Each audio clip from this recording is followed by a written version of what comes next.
رکھوں گا, کون سے گروپ میں میں رہوں گا. آئیے میرے آقا جس منظر کو یاد کر کے رو رہے ہیں, ذرا سوچو میں اور آپ کس گروپ میں ہوں گے. اس محفل میں غور کرنا, اس لیے کہ یہ اصلاح معاشرہ کی محفلیں صرف سروں کو جمع کرنے کے لیے نہیں, صرف رسمی طور پر اکٹھا ہونے کے لیے نہیں, بلکہ کچھ سوچنے کے لیے ہے. یہاں سوچ لو, یہاں غور کر لو, یہاں آہیں بھر لو, یہاں آہو بکا کر لو, یہاں اپنے برے اعمال پہ پچھتا لو. وہاں کسی کو موقع نہیں ملے گا, وہاں کسی کو چانس نہیں ملے گا, نہ گڑ گڑانے کا, نہ رجوع کرنے کا, نہ توبہ کرنے کا. اللہ کے سچے نبی غیب دا نبی صلی اللہ علیہ وآلہ وسلم فرماتے ہیں 12 قسم کے لوگ 12 انداز سے 12 ٹکڑیوں میں 12 قبیلوں میں 12 گروپ میں الگ الگ اپنی قبروں سے اٹھیں گے. پھر میرے آقا فرماتے ہیں سب سے پہلے نمبر پر جو گروپ میری امت کا, آقا فرماتے ہیں میری امت کا جو گروپ سب سے پہلے نمبر پر اپنی قبر سے نکلے گا, ان کے ہاتھ بھی کٹے ہوں گے, ان کے پیر بھی کٹے ہوں گے. اللہ اکبر. دنیا میں وہ ہاتھ والے بھی تھے, دنیا میں وہ پیر والے بھی تھے, لیکن جب وہ اپنی قبروں سے نکلیں گے تو ان کے ہاتھ بھی کٹے ہوں گے, ان کے پیر بھی کٹے ہوں گے, اور ان کو منہ کے بل گھسیٹتے ہوئے جہنم میں لے جایا جا رہا ہوگا. اللہ اکبر. اللہ کا منادی ندا دے گا ان کو گھسیٹ کر منہ کے بل جہنم میں لے جا کر کے ڈال دو. سیدنا معاذ ابن جبل رضی اللہ تبارک و تعالی عنہ نے عرض کیا یا رسول اللہ صلی اللہ علیہ وآلہ وسلم, ہمارے ماں باپ آپ پر قربان, آقا یہ بتائیے نا کہ جو اپنی قبروں سے ہاتھ پیر کٹے ہوئے اٹھیں گے اور ان کو منہ کے بل گھسیٹتے ہوئے جہنم میں ڈالا جائے گا, آقا ان کا قصور کیا ہوگا, ان کی غلطی کیا ہوگی, ایسا ان کے ساتھ کیوں ہوگا؟ تو میرے سچے نبی نے فرمایا جو اپنی قبروں سے بغیر ہاتھ اور بغیر پیر کے اٹھیں گے, ہاتھ اور پیر کٹے ہوئے اٹھیں گے اور ان کو منہ کے بل گھسیٹا جا رہا ہوگا جہنم کی طرف, وہ لوگ ہوں گے جو دنیا میں اپنے پڑوسیوں کو ستاتے تھے, اپنے پڑوسیوں کو تکلیف پہنچاتے تھے, اپنے پڑوسیوں پہ ظلم کرتے تھے. اب آپ مجھے بتائیں اللہ اکبر, ہم میں کتنے لوگ ہیں جو پڑوسیوں کے ساتھ حسن سلوک کرتے ہیں؟ اللہ, اگر اللہ کسی کو طاقت دے دے, اللہ کسی کو دولت دے دے, اللہ کسی کو عزت دے دے, وہ اپنے پڑوسیوں کے ساتھ سلوک کیا کرتا ہے, پڑوسیوں کے ساتھ کس انداز سے پیش آتا ہے؟ مسلمانوں آج پڑوسیوں پہ ظلم کرنا کوئی گناہ ہی نہیں سمجھ رہا ہے, پڑوسیوں کو ستایا جا رہا ہے, پڑوسیوں کو تکلیف پہنچائی جا رہی ہے. سن لو, اپنے دولت کے نشے میں اور طاقت کے نشے میں غریب پڑوسیوں پہ ظلم کرنے والوں, قبروں سے قیامت کے دن ہاتھ اور پیر کٹے ہوئے اٹھنے کے لیے تیار ہو جاؤ. اور اگر جہنم کے اندر بغیر ہاتھ اور پیر کے نہیں جانا چاہتے ہو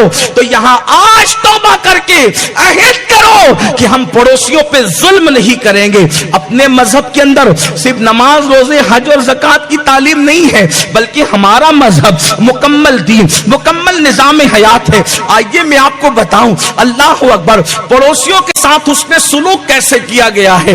آج تو حال یہ ہے لوگ ہر سال حج کو اور عمرہ کو جانے کو فیشن بنا چکے ہیں. اللہ اکبر. اور جو اللہ کے لیے جاتے ہیں اللہ ان پر رحم کرے, قبول کرے, اور جو فیشن بنا چکے ہیں اللہ انہیں بھی نیت درست کرنے کی توفیق دے.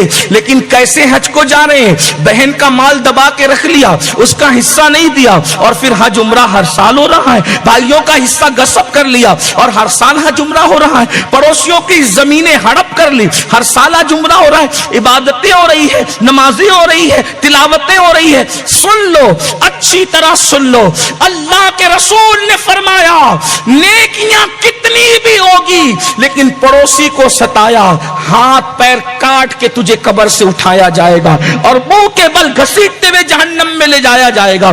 ہمارے بزرگوں نے کیا سلوک کیا پڑوسیوں کے ساتھ, اس کی ایک جھلک دیکھ لو. عنوان لمبا ہے اس لیے میں ہر بات پہ تفسیرہ نہیں کروں گا, لیکن توجہ کرنا, ایک بہت بڑا نام ہے ولیوں کی دنیا میں, ولیوں کی کائنات میں, حضرت سیدنا عبداللہ ابن مبارک رضی اللہ تعالیٰ عنہ کا. یہ عبداللہ ابن مبارک کون ہے جانتے ہیں؟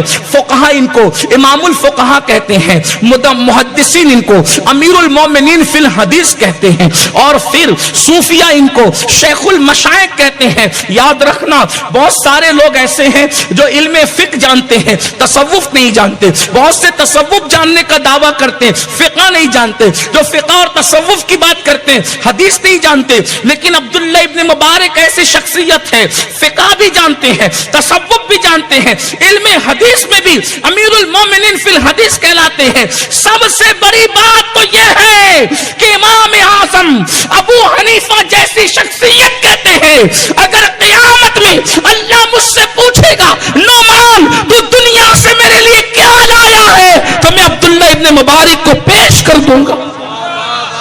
امام اعظم جس کو اپنی نجات کا ذریعہ سمجھے وہ عبداللہ ابن مبارک ہے. وہ عبداللہ ابن مبارک حج کی تیاری کر رہے ہیں, جن کا حج میرے اور آپ کی طرح حج کی طرح نہیں. وہ لوگ جو لبیک کے راز جانتے ہیں, وہ لوگ اللہ اکبر جو احرام کی حکمتیں جانتے ہیں, جو مزدلفہ منا اور عرفات کے اندر خدا کا جلوہ دیکھنے کے لیے جاتے ہیں. اللہ اللہ, وہ ایسی ہستیاں, ہم تو صرف میدان دیکھ کر آتے ہیں, وہ میدان والوں کی جلوے کی رانائیوں سے لطف اندوز ہوتے ہیں. ہم تو کعبہ دیکھتے ہیں, وہ حقیقت کعبہ میں گم ہوتے ہیں. اللہ اکبر, ایسی ہستیاں. عبداللہ ابن مبارک حج کے لیے جا رہے ہیں اور حج کو جانے کی تیاریاں چل رہی ہیں.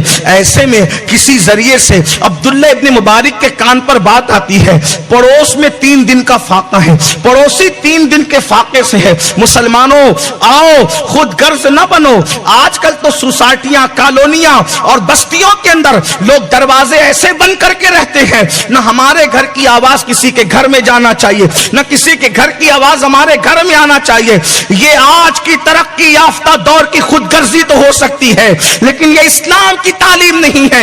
اسلام کی تعلیم یہ ہے کہ تو صرف اپنے لیے نہیں پیدا ہوا, درد دل کے واسطے پیدا کیا انسان کو, ورنہ عبادت کے لیے کچھ کم نہ تھے کرو بیاں. عبادت کے لیے فرشتوں کی کمی نہ تھی. اگر صرف رکوع و سجود تیری مراد ہے عبادت سے, تو رکوع سجود کرنے والے فرشتے کم نہ تھے.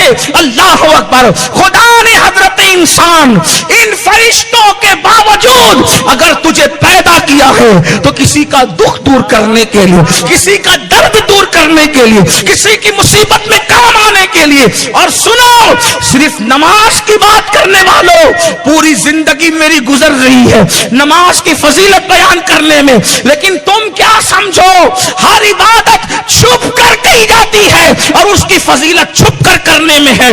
آخر نماز مسجد میں 27 درجہ جماعت کے ساتھ افضل کیوں رکھی گئی؟ فلسفہ جماعت کیا ہے؟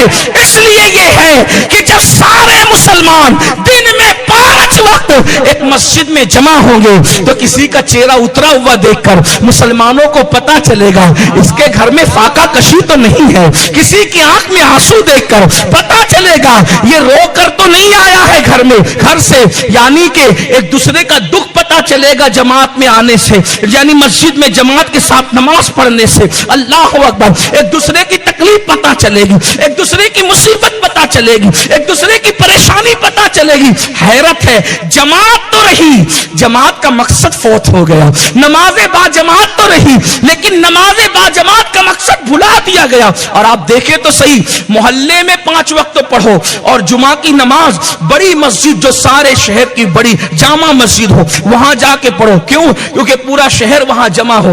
آج کل تو ہر مسجد جامع مسجد ہو گئی بستیاں بڑھنے کی وجہ سے, لیکن جب بستیاں کم تھی تو ہر مسجد میں جمعہ نہیں ہوتا تھا. جمعہ صرف جامع مسجد ایک مسجد میں ہوتا تھا, پورا شہر جہاں جمع ہوتا تھا. تو 5 وقت محلے والے ایک دوسرے کا چہرہ دیکھیں اور جمعہ کے دن پورے گاؤں اور شہر والے ایک دوسرے سے ملے تاکہ دکھ پتا چلے, درد پتا چلے, تکلیف پتا چلے. اور پھر سال میں 1 مرتبہ عید پر اور ایک بار بقرعید پر سب عیدگاہ میں ملے تاکہ آس پاس کی بستیوں والوں کے بھی جو ہے وہ مسائل پتا چلے. لیکن سب بھلا دیا, سب بھلا. عبادت تو رہی, فلسفہ عبادت گیا, حکمت عبادت گئی. اسی لیے اقبال نے کہا تھا وائز قوم کی وہ پختہ خیالی نہ رہی, وائز قوم کی وہ پختہ خیالی نہ رہی, فلسفہ رہ گیا, تلقین غزالی نہ رہی. اللہ اکبر. وہ کہتے ہیں اور پھر کہتے ہیں رہ رہ گئی رسمی اذا، روح بلالی نہ رہی۔ میرے آقا علیہ الصلوۃ و تسلیم کے پیارے دیوانوں، روح عبادت فوت ہو رہی ہے، حکمت عبادت فوت ہو رہی ہے۔ بہرحال تو حضرت عبداللہ ابن مبارک کو پتا چلتا ہے کہ پڑوسی 3 دن سے بھوکا ہے، بھوکا اور پیاس بھوکا ہے، فاقہ کشی میں مبتلا ہے۔ عبداللہ ابن مبارک کہتے ہیں میں ایسا حج نہیں کرنا چاہتا جس میں پڑوسی سسک رہا ہو، پڑوسی بھوک سے تڑپ رہا ہو، پڑوسی بلک رہا ہو۔ میں نفل حج پر پڑوسی کی ضرورت کو ترجیح دیتا ہوں۔ توجہ کرنا اے مسلمانوں اور خصوص جوانوں، اللہ اکبر۔ عبداللہ ابن مبارک کہتے ہیں کہ میں نفل حج پر پڑوسی کی ضرورت کو ترجیح دیتا ہوں۔ میں ایسا حج نہیں کرنا چاہتا کہ پڑوسی بھوک سے تڑپتا رہے اور میں حج کے لیے جاؤں۔ آپ نے پوری حج کی رقم اٹھا کر اپنے پڑوسی کو دے دی اور پڑوسی کو دی، پھر آپ جو ہے وہ صبر کر کے رہ گئے۔ کیا ہوا؟ اللہ اکبر، حج کو جانے والے گئے بھی، جا کے واپس آئے بھی۔ اب جو حاجی واپس آیا مکے سے، آپ اس کو کہتے مبارک ہو، اللہ حج مبارک کرے، تو وہ بھی سامنے سے کہتا اے عبداللہ اللہ تم کو بھی حج مبارک کرے۔ اللہ اکبر، یہ پریشان ہوتے یا اللہ میں حج کو گیا نہیں اور سب مجھے مبارک دیتے ہیں کہ اللہ تجھے بھی حج مبارک کرے۔ اسی تکلیف میں تھے، اسی پریشانی میں تھے، الجھن میں تھے کہ سوئے تو رات کو خواب میں کیا دیکھا؟ کوئی کہنے والا کہہ رہا ہے اے عبداللہ ابن مبارک تو نے اپنی حج کی رقم اٹھا کر اپنے پڑوسی کو دے دیا، اللہ کو تیری یہ ادا اتنی پسند آئی کہ اللہ نے تیرا ہم شکل ایک فرشتہ پیدا کر دیا ہے۔ اللہ نے تیرا ہم شکل ایک فرشتہ پیدا کر دیا ہے جو قیامت تک تیری طرف سے حج کرتا رہے گا اور اس کا ثواب تجھے ملتا رہے۔ پڑوسی کی مدد کی برکت کیا ہے؟